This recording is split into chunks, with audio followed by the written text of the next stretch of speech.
Welcome to KT Quick Reviews, where I play a game for about an hour or so and tell you about it. Firstly, I would like to disclose that I got a key for this game via key mailer for Steam and was granted the opportunity to play the demo early. I never played Unrailed 1, so getting a chance to at least check out the second game early was a nice treat. A big note, this game is in beta and the one bug that I kept running into is that the game would hiccup every now and then. It would basically freeze for a few seconds, then resume normally. It didn't seem to matter what I was doing, so yeah, if you play the demo, please potentially look out for that. But it really didn't impede my experience. There's this whole story of basically you trying to, I guess, reunite the world via a rail system, getting me some Death Stranding vibes there. So that's what I set out to do. The tutorial is fairly straightforward, teaching you about your tools, the axe, pickaxe, and water bucket, and how to craft and lay down rails. Your train will start up and slowly move down the tracks, you and a potential other player having to clear out the obstacles, build bridges, and obviously lay down more rails until you get to the station. Once you do connect to it, the level will essentially autocomplete and you'll be allowed to either upgrade via the blacksmith, buy things to the shop, so on and so forth.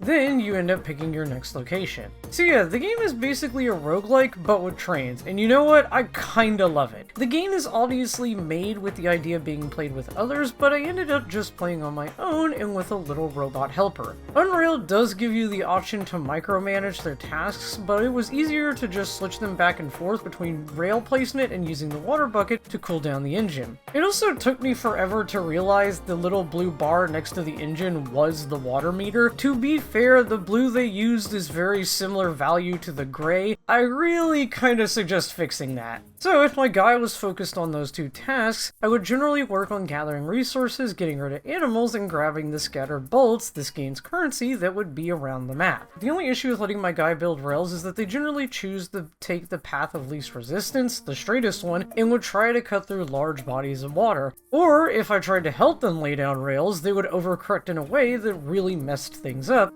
but I did manage. It took me a few goes to finally get to one of the bosses and eventually another biome. Having to control two fellas ain't easy. The first boss, so to speak, is a large mole who will throw dynamite at you and your helper. It won't damage the train, but you will die and have to respawn, which honestly, the respawn is pretty cute. You just slowly descend on a balloon spinning around until you finally land. It took me a few goes, but I was able to essentially use the mole against himself, and any time he threw dynamite at me, I was able to use it to blow up resources and even his own hovels. After you beat them, they give you an upgrade, then unlock a new biome. I only did one run in this area, it being a big spooky bog with cobwebs and big old funky looking spiders. The game does a good job of explaining things to you, but I did have sort of a hard time discerning what the upgrades did. These words might as well be gibberish to me. I mostly just stuck to my basic setup and saved my bolts so I could try to further my progress.